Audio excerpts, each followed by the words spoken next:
Hi folks, I'm Peter McCann, Northern correspondent with the Farmers Journal. I'm on the farm of John Oliver near Limavady in County Derry.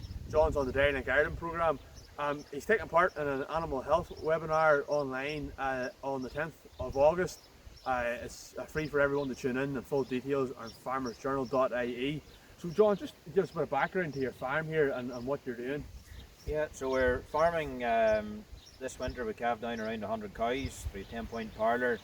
We have a 47 hectare block of land around the parlour, around of which 33 or 35 hectares of it is used in the grazing platform and the remainder for silage.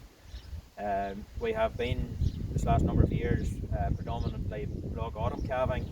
I took the decision this last winter to move to spring autumn calving. So doing that by delaying breeding by 2 months this year, and then maybe something similar the next year, and then the following year, just to get fully round into the spring.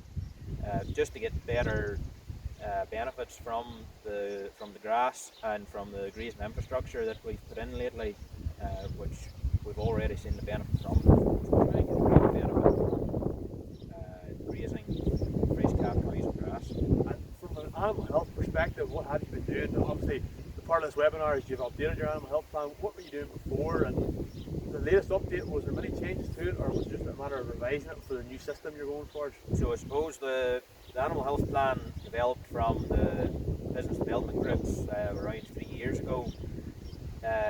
What went on the original plan was really what we had been doing up to date, with a couple of changes. Since then we have actually made modifications to it every year by changing timings of vaccinations and better use of wormers and anthelmintics and that sort of thing.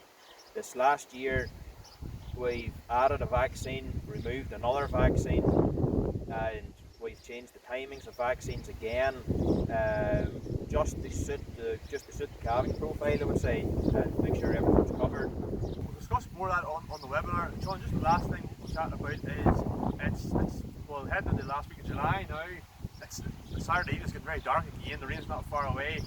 We've had a lot of rain this last week or so in this part of the country. How's things going? How's growing conditions? Yeah, well, firstly, I think the first problem with Peter is grass growth up here.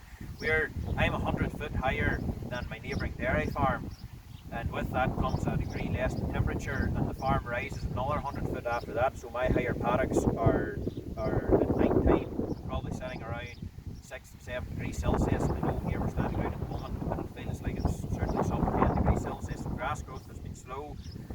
Because of that, the last 2 weeks I've been going into covers